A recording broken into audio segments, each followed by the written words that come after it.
This is Mr. Mega Man Fan. Like, share, comment, and subscribe. You know all the things to do. And today, I've got a product review, a free sample that was sent to me by Mfish.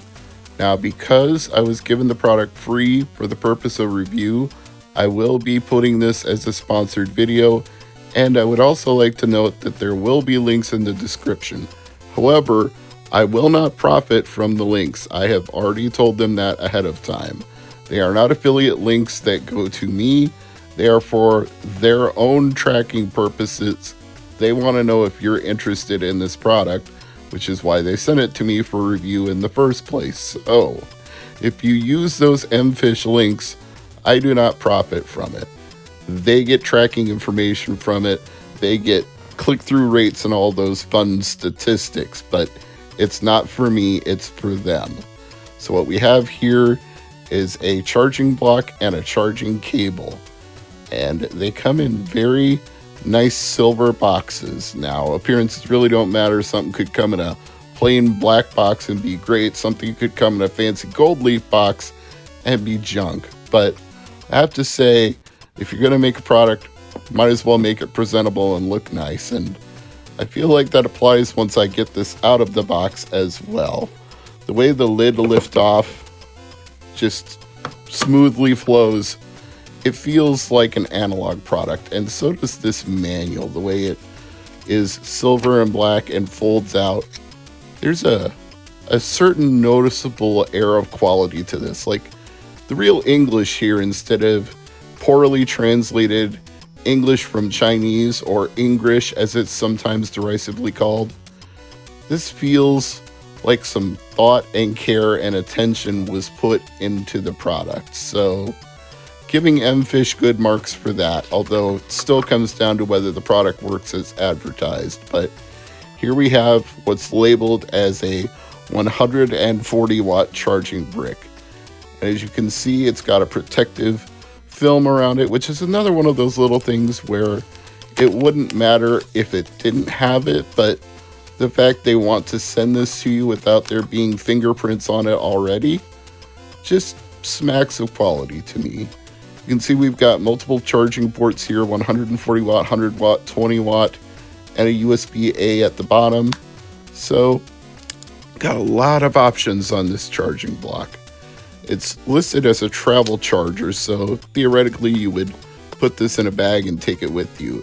And it feels sturdy and heavy. You could see me knocking on it there, and that really proves nothing. I just wanted to see if it felt hollow on the inside, and it doesn't. So either it's firmly wired or packed with weights, one or the other, but it doesn't feel plasticky and cheap. And when you're looking at power bricks, that's definitely not something you want. If it feels hollow or light, you might be a little bit concerned about how robust it is, especially if it's something you're meant to take with you, as this is called a travel charger. Now, this cable is kind of funky. First, it's got a really firm cord. Second, it's got a really long cord. You can see there are multiple feet to it. And third of all, the heads on both ends actually swivel out. I don't know how to describe it other than that. They swivel out. You grab the head of the charge cord and you turn it to the left or right to expose a different head underneath. And if you're not using that head, you snap it back into place. Like this end, for example, has both USB-C and Lightning. So when they say 4-in-1, they really do mean 4-in-1. Now, to test both the charge block and the cable, I've plugged in the USB-A end into the bottom port of the charge block, and the top end is switched to the USB-C mode and is going into the top of my Steam Deck. Hopefully you're not one of the people that's been trying to buy a Steam Deck and finds it's constantly sold out. If you are, I'm sorry about that. Unfortunately, this current AI hellscape that we're living in has made a lot of things unaffordable and inaccessible, so maybe we'll find some way to claw back from that nightmare, but I'm not counting on it happening anytime soon.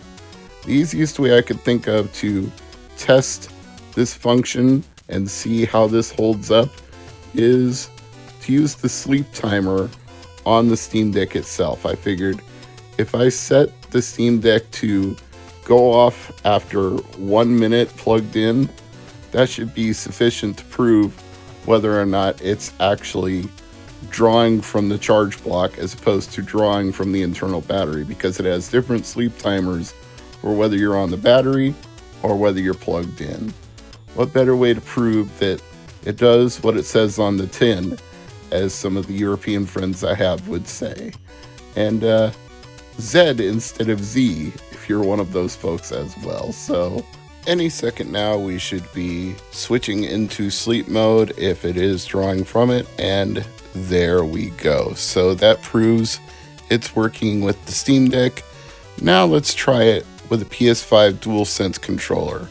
The orange glow tells me it's drawing a charge, and as we can see on the screen itself, if I unplug the cable, then the charge light goes off. If I plug the cable back in, that little lightning bolt comes back on.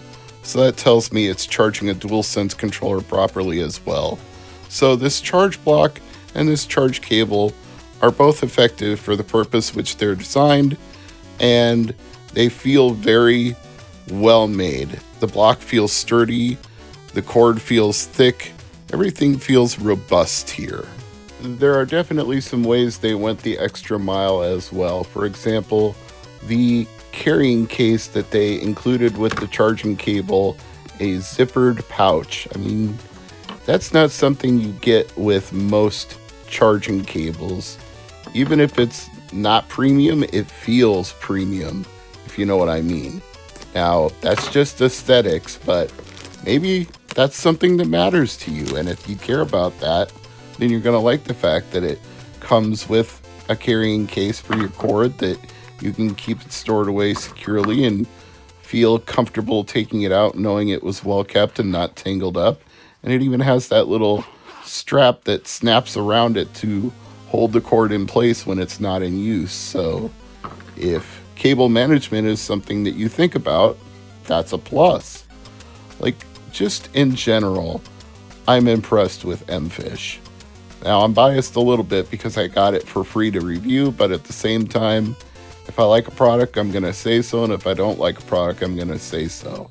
And the very last thing I did to test this cable and this charge block was I plugged my phone into it because I was using my phone on battery to film all of this, and it started charging immediately, and before I finished this voiceover, my phone was back up to 100%, so I'd say I like it.